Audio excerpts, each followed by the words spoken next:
جو دودھ ہے یہ ماں کے دودھ کی طرح ہے. مائکروسکوپ کے نیچے رکھیں تو ماں کا دودھ لیونگ سیلز ہیں اس میں. چیئرمین صاحب مائکروسکوپ میں دیکھیں اس میں سیل موو کرتے ہیں بریسٹ ملک میں, اور جو آرٹیفیشل ملک ہے یہ ڈیڈ ہے, اس میں ایک لیونگ سیل.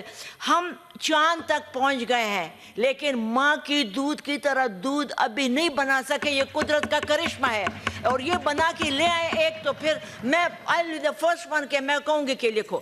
تو یہ مافیا تو یہ ہے, مافیا ہمیں بھی پیسے دیتا ہے, ایل ایچ ویز کو, ایل ایچ ڈبلیوز کو, دکانداروں کو, سب کچھ دیتا ہے. نمبر 2, اس میں جو انوالو ہے اس میں گورنمنٹ بھی انوالو ہے, بالکل انوالو ہے. اگر گورنمنٹ چاہتی, کتنے بل ہم لائے, اب میں لاسٹ ٹائم لائی تھی, اب انشاءاللہ ہیلتھ کمیٹی میں ڈسکس کریں گے اور آپ دیکھیں گے کہ اس کے لیے کتنی وہ چیزیں ہرڈلز لوگ کریٹ کریں گے. مجھے نیکسٹ ویک پہ میٹنگ ہے, لیکن I am going to put my foot down. اور مجھے اس دن انہوں نے کہا, میرے جو چیئرمین ہیں ڈاکٹر صاحب, وہی ہم تو صرف ریکمنڈیشن, بھئی what for these committees are, جب ہم نہیں کر سکتے, وی آر اونلی ریکمنڈیشن. میں نے چیئرمین صاحب آپ کو ایک دفعہ آفس میں کہا تھا کہ خدا کے لیے کمیٹیز بند کر دیں. کیوں بند کر دیں؟ 5 سال ایک اس کے لیے لڑی ہوں, 5 سال, اور اینڈ میں مجھے یہ جواب ملتا ہے کہ یہ کمیٹیز آر اونلی ریکمنڈیٹری.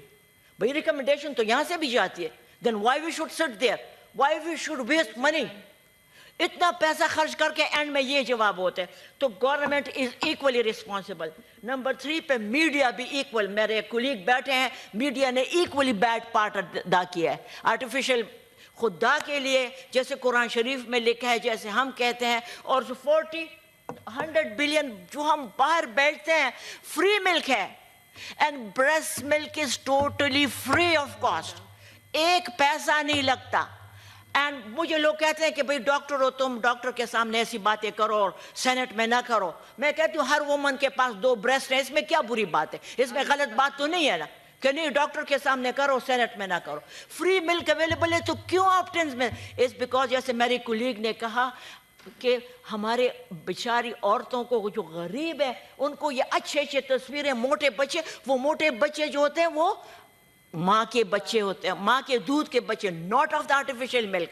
تو یہ جو ہے میں کمیٹی میں لا رہی ہوں, and committee is not going to be the recommendatory body. Committee should have the power. میں آپ کی جگہ ہوتی, خدا کی قسم پہلے میں یہ کہتی کہ کمیٹی کا پاور ہونا چاہیے, why recommendatory. Thank you very much. Thank you جی. Honourable senator doctor Zarqa Suhrawardy Taimur. اور میں تعریف کرنا چاہوں گی سینیٹر سمینہ ممتاز کی, جنہوں نے اتنا امپورٹنٹ ایشو آج اٹھایا 218 کے اندر. سر, یہ ماں اور بچے کا جو رشتہ ہوتا ہے, اللہ تعالیٰ نے بھی قرآن شریف میں کہتا ہے کہ ماں کے پاؤں کے نیچے جنت ہے. کیوں ہے؟ اس لیے کیونکہ ماں کا جو رتبہ ہے بچے کے ساتھ, جو ماں کا ایک بانڈ ہے, اس میں بریسٹ فیڈنگ کا ایک بہت بڑا امپورٹنٹ عنصر ہے. اور ہمارے ملک میں بڑے معذرت کے ساتھ, میں خود بھی ڈاکٹر ہوں, گائنیکالوجسٹ, ہمارے ملک میں بہت معذرت کے ساتھ ہمارے ملک میں اب سی سیکشنز کو بہت پروموٹ کیا گیا ہے, جس کی وجہ سے یہ آدھا ریزن ہے جس وجہ سے بریسٹ فیڈنگ نہیں کر سکتی ماں, کیونکہ جب تک نیچرل برتھ نہیں ہوگی, جب تک نارمل طریقے سے بچہ پیدا نہیں ہوگا تو دودھ کی پروڈکشن نہیں ہو سکتی. تو یہ سی سیکشنز کا جو ایک بہت بڑا رجحان ہے, جس میں معذرت کے ساتھ پھر سے ڈاکٹرز نے کیونکہ پیسے بنانے ہوتے ہیں, ان کو سی سیکشن میں زیادہ پیسے ملتے ہیں پیٹ کاٹنے کے, جبکہ نیچرل برتھ میں اتنے پیسے نہیں ملتے.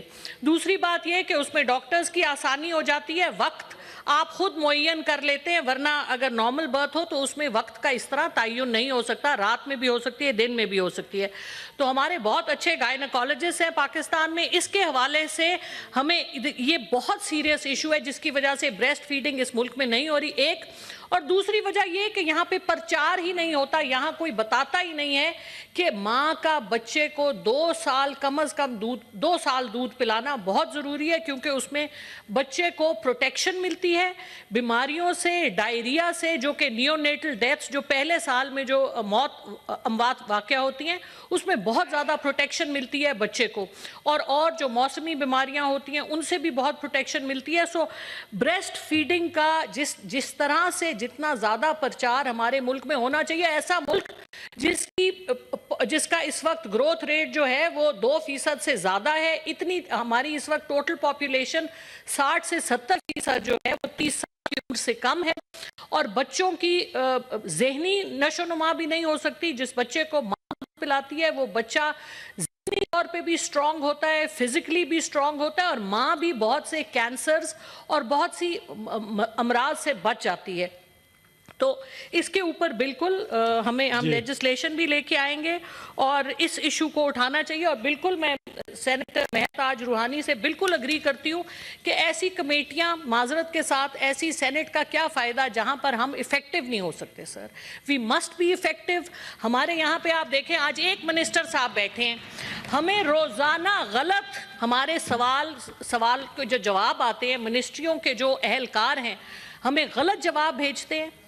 غلط جواب, اس میں جواب میں آدھی چیز لکھی ہوتی ہے, آدھی لکھی نہیں ہوتی. پیسوں کے متعلق جتنے ہمارے سوال ہوتے ہیں ان کا جواب وہ دینا پسند ہی نہیں کرتے. تو ہم لیکن ان کو اکاؤنٹیبل ہی نہیں کر سکتے کیونکہ ہمارے پاس کوئی طریقہ نہیں ہے. رولز اینڈ پروسیجرز یہ اپنے بناتے ہیں اور اپنے آپ کو اس میں سے آری کر لیتے ہیں. ہم بے شک 200 لیجسلیشنز لے آئیں, پاکستان آلریڈی ایک اوور لیجسلیٹڈ ملک ہے, لیکن یہاں پہ ایگزیکٹو ہمارے سر پہ ناچ رہی ہے. جو ان کا دل چاہتا ہے اپنے پسند کے مراعات لے لیتے ہیں, گاڑیاں, مراعات. اور آپ کو میں باقی نمبرز بھی دکھاؤں گی کہ کس طرح سے اس ملک کو لوٹا جا رہا ہے. ایک معذرت کے ساتھ سوچی سمجھی پلان تو نہیں ہوگی, لیکن ذاتی مفاد اس قدر بڑا ہے ہمارا کہ ہم کہنے کو تو مسلمان ہیں مگر نہ ہمیں قبر کا خوف ہے, نہ ہمیں جزا اور سزا کا پتہ ہے. تو جب تک ہم اکاؤنٹیبل نہیں کریں گے ان لوگوں کو, جب تک یہاں پہ کچھ نہیں ہونا. اور اکاؤنٹیبلٹی ہم سے سٹارٹ ہوتی ہے. آپ سب سے پہلے مجھے اکاؤنٹیبل کریں اور پھر باقی سب کو بھی کریں. Thank you. آنریبل سینیٹر سید علی ظفر, اسی موشن پہ سر بات کرنا چاہ رہے ہیں. سر میں صرف تھینک یو چیئرمین صاحب, یہ کہنا چاہ رہا تھا کہ دو بڑے اہم انکشاف کیے ہیں سینیٹر سمینہ ممتاز نے اور سینٹ کے فلور پہ کیے ہیں. ایک تو یہ کہ جو ملک ہے, پروڈکٹس بک رہے پاکستان میں بچوں کے لیے, وہ ڈینجرس ہیں, خطرناک ہیں. اور دوسرا انہوں نے یہ کہا کہ مارکیٹنگ کی جا رہی ہے ہیلتھ ورکرز اور ڈاکٹرز اینڈ پرٹیکولرلی جو ہمارے میڈیکل فیلڈ کے پروفیشنلز ہیں ان کے ساتھ مارکیٹنگ کی جا رہی ہے کہ وہ اس کو مارکیٹ کریں ان پروڈکٹس کو. تو یہ دونوں بڑے اہم مسئلے. میں ابھی غور کر رہا تھا کہ 6 قوانین ہیں ہمارے سے ان دونوں ایسپیکٹس پہ جو روکتے ہیں یہ حرکت. یعنی ایک تو آپ ڈینجرس کسی قسم کا پروڈکٹ نہیں بیچ سکتے جو خطرناک ہو بچوں کے لیے, اور دوسرا آپ مارکیٹ نہیں کر سکتے کوئی پروڈکٹ کسی بھی میڈیکل پریکٹیشنر کے پاس کہ آپ یہ پروڈکٹ سیل کریں یا اس کو مارکیٹ کریں. یہ دونوں قانون کے خلاف ہیں. لیکن مسئلہ یہ ہے سر کہ امپلیمنٹ نہیں ہو رہا. یہ قوانین جو ہیں جس طرح ہمارے باقی بہت سارے قانون پاس کر دیتے ہیں ہم اور امپلیمنٹ نہیں ہو رہے. تو میں یہ سجیسٹ کروں گا, اور اس سجیشن سے پہلے میں آپ کو ایک ذکر کرتا چلوں. میں ابھی ریسنٹلی ایک رورل ایریا کے ہسپتال گیا تو وہاں جو میڈیکل پروفیشنلز تھے ان کے ساتھ بیٹھا. انہوں نے کہا کہ ہمارے, یہ میں نے دیکھا کہ بچے تھے بہت سارے ادھر, وہ بچے جو تھے وہ مجھے لگ رہے تھے جس طرح کہ 6 مہینے سے 1 سال کے ہیں. تو انہوں نے کہا نہیں, یہ بچے جو ہیں یہ ایکچولی 3-3, 4-4 سال کے ہیں, لیکن ان کو اتنی پرابلمز ہیں کہ وہ ان کی سٹنٹڈ گروتھ ہے. پھر میں بیٹھا سر, ایک ریسرچ ٹیم بنائی ہے ورلڈ بینک نے, ان کے ساتھ میں نے ان سے پوچھا تو انہوں نے مجھے کچھ رپورٹس دی ہیں جو میں نے پڑھی ہیں. ہمارا پرابلم جو پاکستان میں ایک بڑا سیریس پرابلم ہے, اور ہو سکتا ہے اس کا کنیکشن اس کے ساتھ بھی ہو, یہ جو آج انکشاف کیا گیا ہے کہ یہ پروڈکٹس ایک طرح سے ڈینجرس ہیں, وہ یہ ہے کہ ہماری جو یوتھ ہے, ہمارے اسپیشلی جو بچے ہیں, ان میں ایک سٹنٹڈ گروتھ کا ایک ایشو آ گیا ہے.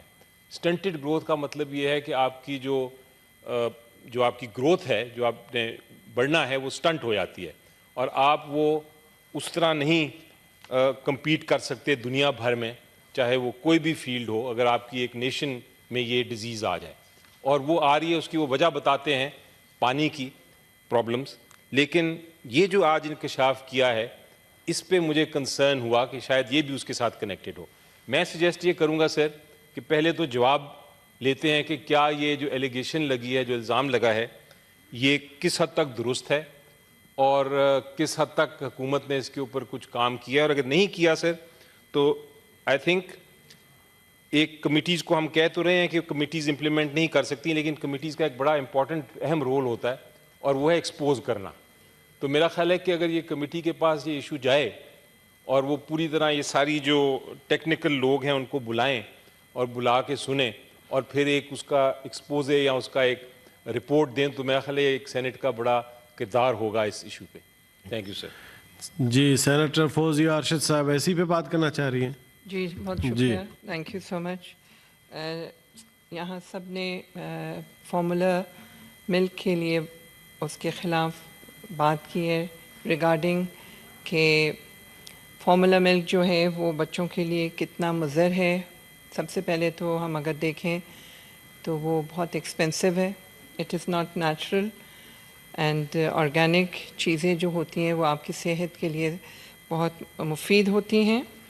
اور ہم جب دیکھتے ہیں ریسرچز جو ہم نے دیکھی ہیں اس میں یہی ہوتا ہے کہ جو بچے فارمولا ملک پہ ہوتے ہیں they are susceptible to diarrhoea, to respiratory infections, اور ان کا immunity level is very low, and that becomes a burden on the families, on the communities, and eventually on the countries. ہم یہ نہیں سمجھتے کہ جو بریسٹ فیڈنگ جو قدرتی طور پہ ہمارے قرآن میں بھی ہے, 2 سال ہدایت ہے کہ بہتر ہوگا کہ بچہ ماں کا دودھ پیے, تو اس میں کوئی نہ کوئی حکمت ہے جو بھی ہمارے مذہب نے اور قرآن نے جس چیز پہ ذکر کیا ہے اس میں ڈیفینیٹلی حکمت ہی حکمت ہوتی ہے اور اس کے بہت فوائد ہوتے ہیں.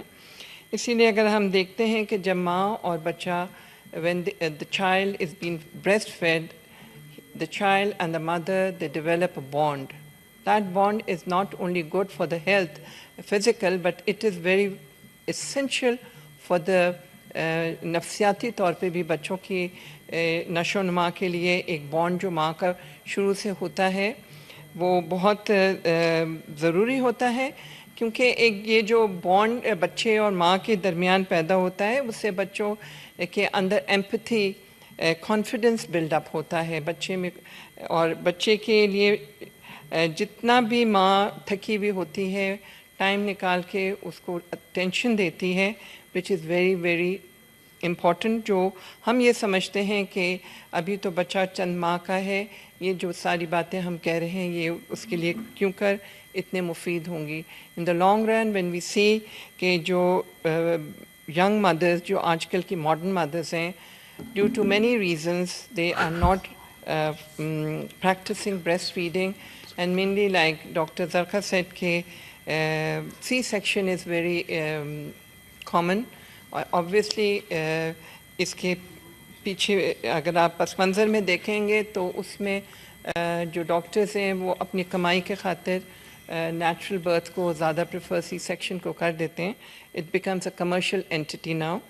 اور پھر نیچرل ایک فنومینا ہے in the body of a woman کہ جب ڈلیوری کے بعد کس طرح سے شی مطلب milk is produce in a body and all that. So breastfeeding is not only good for the child, it is also very good for the mother. It helps in جو بھی اس کے pregnancy میں جو کچھ ہوتا ہے اس کے لیے بھی بہت مفید ہے ماں اور بچے کے لیے. تو ہمیں چاہیے کہ ہم کو بھی جیسے کہ ہمارے آفٹر دا ڈیولوشن پلان ہمارے جو ملک کے 2 پروونسز ہیں پنجاب اور Balochistan, they have legislation on breastfeeding and child nutrition in line with the Protection of Breastfeeding and Child Nutrition Ordinance 2002. ہم باقی پروونسز میں بھی اس کو ہمیں اس پہ لیجسلیشن لانی چاہیے اور اس کو کامن کرنا چاہیے ینگ مدرس میں, دا امپورٹنس.